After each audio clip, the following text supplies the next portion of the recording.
ফুলুরির ঝাল। এই বর্ষাকালে আমরা মাঝে মাঝে চপ ফুলুরি বাজার থেকে কিনে নিয়ে আসি।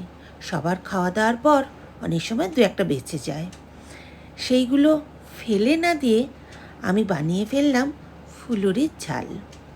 ফুলুরিগুলোকে আমি এইভাবে কেটে নিয়েছি। এবার কড়াইতে 2 চামচের মতন তেল দিয়ে ছোটো চামচের হাফ চামচ আমি দিয়ে দিলাম কালো জিরে ফোড়ন,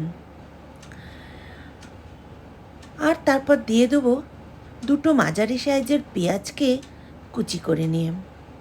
এটা ভালো করে নাড়াচাড়া করে যখন পেঁয়াজটা হালকা বাদামি রং এসে যাবে, সেই সময় আমি দিয়ে দেবো নুন স্বাদ মতন।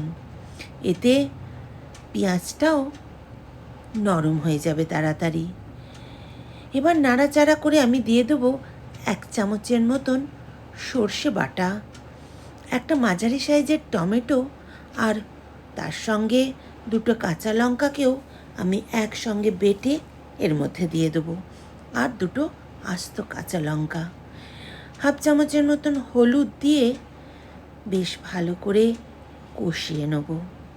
যখন তেল ছেড়ে আসবে আমি এই সময় দিয়ে দেবো ফুলুরিগুলো, আর বেশ ভালো করে নাড়াচাড়া করে একটু কষিয়ে নিয়ে উপর থেকে দিয়ে দেবো